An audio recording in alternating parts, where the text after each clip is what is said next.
Ang ginintuang kulay ng paglubog ng araw ay bumabalot sa tanawin habang ang mga ibon ay lumilipad sa kalangitan. Sa loob, isang batang babae, si Bullet 15 taong gulang, ay nag-iisa sa aklatan ng paaralan.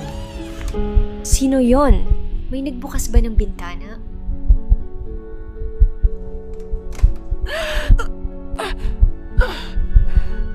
Namamalikmata ba ako? Sa dami ng pwede ko kalimutan, yung notebook ko pa talaga. Nakikita mo ba ako? Sino ka? Ang pangalan ko ay Tony. Dati, estudyante ako rito. Sa mga sumunod na gabi, patuloy na bumabalik si Bullet. Nag-uusap sila ni Tony tungkol sa mga libro, musika, at mga bituin.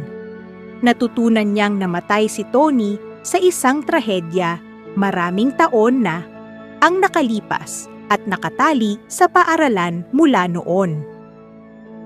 Bakit pala nandito ka pa? Hindi ko alam kung bakit ako nandito pa. Marahil may mga bagay akong hindi pa natatapos. Kung ganoon, alamin natin ng magkasama. Maraming salamat, Bullet. Tony, nasaan ka na? Bakit bigla kang nawala? Sa paglapit nila Bullet at Tony, napagtanto niyang nahuhulog siya para sa kanya. Isang gabi, nakita niya itong nakaupo sa ilalim ng puno ng cherry blossom, habang ang mga talulot ay lumilipad sa hangin. Ano ang mangyayari kung ikaw ay umalis? Hindi ko alam, pero alam ko isang bagay. Ayokong iwan ka. Para kang isang bituin na nagniningning at nagbibigay liwanag sa akin.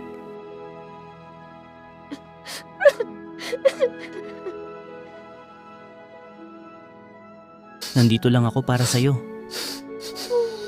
Isang maulan na gabi, natuklasan ni Bullet ang isang lumang tala-arawan na nakatago sa aklatan kay Tony. Sa loob, natagpuan niya ang kanyang huling hangarin. Nais kong makita ang liwanag ng buwan sa huli.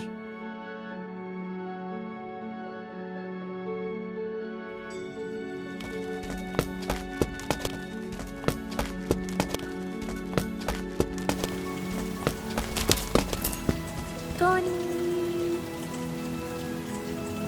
Oh, Bullet, ikaw pala iyan.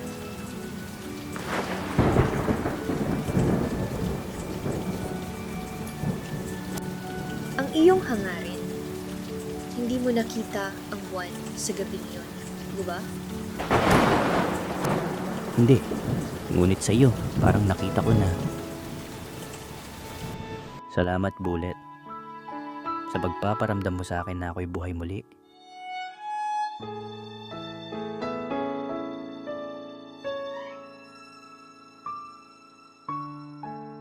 Salamat at pinaramdam mo sa akin na mahal mo din ako. Mahal na mahal kita.